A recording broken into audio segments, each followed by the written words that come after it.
Hi hello welcome back to my channel. ಇವತ್ತಿನ recipe ಬಂದು pizza recipe, ಅದು ಕೂಡ ಬ್ರೆಡ್ ಯೂಸ್ ಮಾಡಿರೋ ಅಂಥದ್ದು. ಸೊ ನೋಡೋಣ ಬನ್ನಿ ಯಾವ ರೀತಿ ಮಾಡೋದು ಅಂತ. ಅದಕ್ಕೂ ಮುಂಚೆ ಯಾರೆಲ್ಲ ಚಾನಲ್ಗೆ ಸಬ್ಸ್ಕ್ರೈಬ್ ಆಗಿಲ್ವೋ ಪ್ಲೀಸ್ ಸಬ್ಸ್ಕ್ರೈಬ್ ಮಾಡ್ಕೊಳ್ಳಿ, ಹಾಗೆ ಬೆಲ್ಲೈಕನ್ನ ಪ್ರೆಸ್. ಸೊ ನೋಡೋಣ ಬನ್ನಿ. ಇಲ್ಲಿಗೆ ನಾವು ಯೂಸ್ ಮಾಡ್ತಾ ಇರೋದು ಬ್ರೆಡ್ಡಿಂದನೇ ನಾವು ಬೇಸ್ನ ತಯಾರು ಮಾಡೋದು. ಸೊ ಹಾಗಾಗಿ ನಾನಿಲ್ಲಿ ಒಂದು 5ರಿಂದ 6 ಬ್ರೆಡ್ ಸ್ಲೈಸಸ್ನ ತಗೊಂಡಿದ್ದೀನಿ. ಬ್ರೆಡ್ ಸ್ಲೈಸಿಗೆ ಚಿಕ್ಕ ಚಿಕ್ಕದಾಗಿ ಕಟ್ ಮಾಡ್ಕೊಳ್ಳಿ. ಪುಡಿ ಮಾಡೋದಕ್ಕೆ ಹೋಗಬೇಡಿ, ಈ ರೀತಿ ಕಟ್ ಮಾಡ್ಕೋಬೇಕು.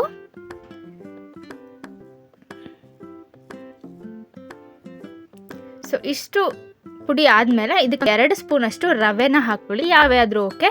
ಅದಾದಮೇಲೆ 1 ಸ್ಪೂನ್ ಮೈದಾ, ಸ್ವಲ್ಪ ಬೇಕಿಂಗ್ ಪೌಡರ್, ಹಾಗೆ ಸ್ವಲ್ಪ ಉಪ್ಪು, ಇಷ್ಟನ್ನು ಹಾಕ್ಕೊಂಡು ಮಿಕ್ಸ್ ಮಾಡ್ಕೊಳ್ಳೋಣ. ಮಿಕ್ಸ್ ಮಾಡಿದ್ಮೇಲೆ ಇದಕ್ಕೆ ಒಂದು ಅರ್ಧ ಕಪ್ಪಷ್ಟು ಹಾಲು ಹಾಕ್ಕೊಳ್ಳಿ.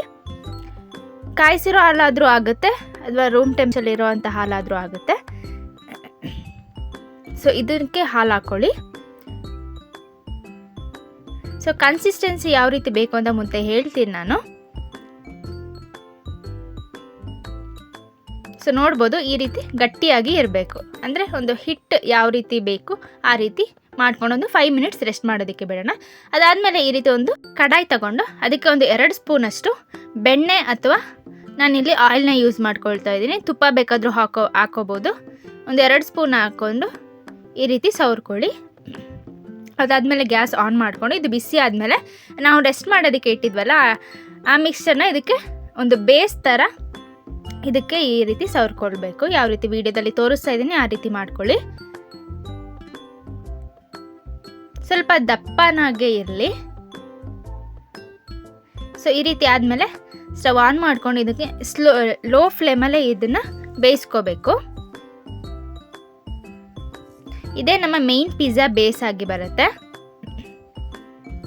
ಸೊ ಇದಕ್ಕೆ ಮೊಟ್ಟೆನೂ ಹಾಕ್ತಾರೆ, ಬಟ್ ನಾನು ಎಗ್ ಯೂಸ್ ಮಾಡ್ತಾ ಇಲ್ಲ ಇವತ್ತು.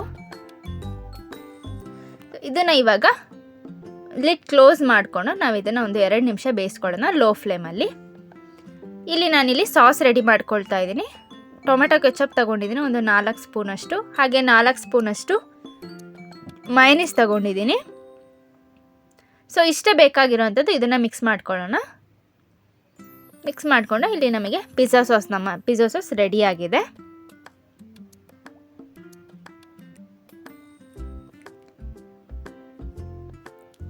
ಈ ಪಿಜ್ಜಾ ಮಾಡೋದಕ್ಕೆ ಜಾಸ್ತಿ ಏನು ಇಂಗ್ರೀಡಿಯೆಂಟ್ಸ್ ಬೇಡ. ಸೊ ಇಷ್ಟಿದ್ರೆ ಸಾಕು. ಅದಾದಮೇಲೆ ನಮ್ಮ ಬೇಸ್ ಏನಾಗಿದೆ ನೋಡೋಣ ಬನ್ನಿ. ಇಲ್ಲಿ ಒಂದು ಸೈಡ್ ಬಾಯ್ಲ್ ಆದಮೇಲೆ ಈ ರೀತಿ ಪ್ಲೇಟ್ ಮುಚ್ಚಿ ಇದನ್ನು ಉಲ್ಟಾ ಮಾಡ್ಕೊಳ್ಳಿ. ಆವಾಗ ಮಾತ್ರ ಇದು ಕರೆಕ್ಟಾಗಿ ಬರೋದು. ಇಲ್ಲ ನೀವು ಸ್ಪೂನಲ್ಲೇ ಎತ್ತುತ್ತೀನಿ ಅಂದರೆ ಇದು ಮುರಿದೋಗೋ ಚಾನ್ಸಸ್ ಇರುತ್ತೆ. ಇಲ್ಲಿ ನಾನು ಸ್ವಲ್ಪ ಆನಿಯನ್ನು ಟಾಪಿಂಗ್ಸಿಗೆ ಮೇಲೆ ಏನು ಬೇಕು ಆನಿಯನ್, ಟೊಮೊಟೊ, ಹಾಗೆ ಸ್ವಲ್ಪ ಗ್ರೀನ್ ಚಿಲ್ಲಿ ತೊಗೊಂಡಿದ್ದೀನಿ. ಸೊ ಅದಾದಮೇಲೆ ಫ್ಲೇಮ್ ಆಫ್ ಮಾಡ್ಕೊಳ್ಳಿ. ಆಫ್ ಮಾಡಿ ಆದಮೇಲೆ ಸ್ವಲ್ಪ ಸಾಸ್, ಅಂದರೆ ಇವಾಗ ನಾವು ರೆಡಿ ಮಾಡ್ಕೊಂಡಿದ್ವಲ್ಲ ಆ ಸಾಸ್ನ ಇಲ್ಲಿ ಅಪ್ಲೈ ಮಾಡ್ಕೊಳ್ತಾ ಇದ್ದೀನಿ.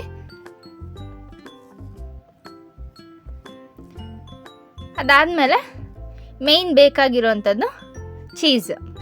ಇಲ್ಲಿ ಪಿಜ್ಜಾ ಚೀಸ್ ಅಂತಲೇ ಸಿಗುತ್ತೆ. ಇದನ್ನು ನಾನು ಹಾಕೊಳ್ತಾ ಇದ್ದೀನಿ ಸ್ವಲ್ಪ, ಒಂದು ಬೇಸಿಗೆ ಮಾತ್ರ. ಅದಾದಮೇಲೆ ಸ್ವಲ್ಪ ಈರುಳ್ಳಿ ಈ ರೀತಿ ಕಟ್ ಮಾಡ್ಕೊಂಡು ಹಾಕ್ಕೊಳ್ಳಿ. ಸೇಮ್ ಪಿಜ್ಜಾ ಮೇಲೆ ನೋಡಿರ್ತೀರಲ್ಲ, ಸೊ ಈ ರೀತಿ ಈರುಳ್ಳಿ ಹಾಕ್ಕೊಳ್ಳಿ. ನಿಮಗೆ ಯಾವುದು ವೆಜಿಟೇಬಲ್ಸ್ ಬೇಕು ನೀವು ಹಾಕ್ಕೋಬೋದು. ನಾನಿಲ್ಲಿ ಯಾವುದು ಈಸಿಯಾಗಿ ಸಿಗುತ್ತೆ ಅದರಲ್ಲಿ ನಾನು ಮಾಡ್ತಾ ಇರೋದು. ಅದಾದಮೇಲೆ ಸ್ವಲ್ಪ ಟೊಮ್ಯಾಟೊ,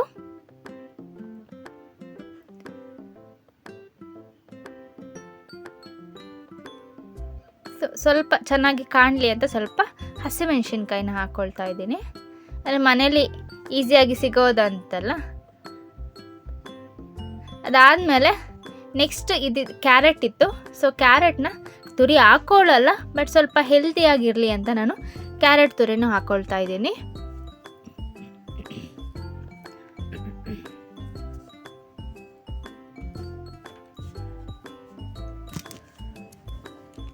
ಸೊ ಇದಾದಮೇಲೆ ಸ್ವಲ್ಪ ಚಿಲ್ಲಿ ಫ್ಲೇಕ್ಸ್ನ ಹಾಕ್ಕೊಳ್ತಾ ಇದ್ದೀನಿ. ಚಿಲ್ಲಿ ಫ್ಲೇಕ್ಸ್ ಅಂದರೆ ಏನಿಲ್ಲ, ಸ್ವಲ್ಪ ಒಣಮೆಣಸಿನ್ಕಾಯಿನ ಪುಡಿ ಮಾಡ್ಕೊಳ್ಳಿ. ಸೊ ಅದಾದಮೇಲೆ ಮೊಸರೆಲ್ಲ ಚೀಸ್ನ ಹಾಕಿ ಇದನ್ನು ಕ್ಲೋಸ್ ಮಾಡಿ ಒಂದು 10 ಮಿನಿಟ್ಸ್ ಇದನ್ನು ಲೋ ಫ್ಲೇಮಲ್ಲೇ ಬಾಯ್ಲ್ ಮಾಡ್ಕೊಳ್ಳಿ.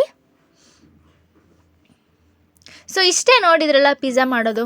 ಈ ರೀತಿ ಮಾಡಿದ್ರೆ ತುಂಬ ಈಸಿ ಆಗುತ್ತೆ. ಯಾವುದೇ ಹಿಟ್ಟು ನಾದ್ಕೊಳ್ಳೋ ಅಂಥದ್ದು ಏನೂ ಇಲ್ಲ. ಈ ರೀತಿ ಸಿಂಪಲ್ಲಾಗಿ ನಾವು ಮಾಡ್ಕೋಬೋದು. ಸೊ ಇದು 5 ಮಿನಿಟ್ಸ್ ಹೀಗೆ ಮುಚ್ಚಿಟ್ಟಾದಮೇಲೆ ಸೊ ನೋಡ್ಬೋದು ನಮ್ಮ ಪಿಜ್ಜಾ ಇಲ್ಲಿ ರೆಡಿಯಾಗಿದೆ.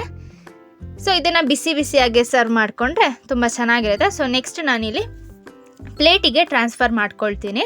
ಸೊ ಇದನ್ನು ಜೋಪಾನವಾಗಿ ನೀವು ಟ್ರಾನ್ಸ್ಫರ್ ಮಾಡ್ಕೋಬೇಕಾಗತ್ತೆ. ಸೊ ನೋಡ್ಬೋದು.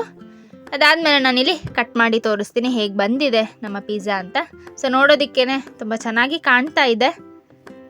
ಸೊ ಮನೆಯಲ್ಲೇ ನೀವು ಈ ರೀತಿ ಪಿಜ್ಜಾ ಕೂಡ ಮಾಡ್ಕೋಬೋದು. ಸೊ ನೋಡಿದ್ರಲ್ಲ, ಪಿಜ್ಜಾ ಇಲ್ಲಿ ರೆಡಿಯಾಗಿದೆ. ಸೊ ನೀವು ಒಂದ್ಸಲಿ ಟ್ರೈ ಮಾಡಿ ಈ ರೀತಿ ಪಿಜ್ಜಾ, ತುಂಬ ಚೆನ್ನಾಗಿ ಬರುತ್ತೆ. So thank you for watching.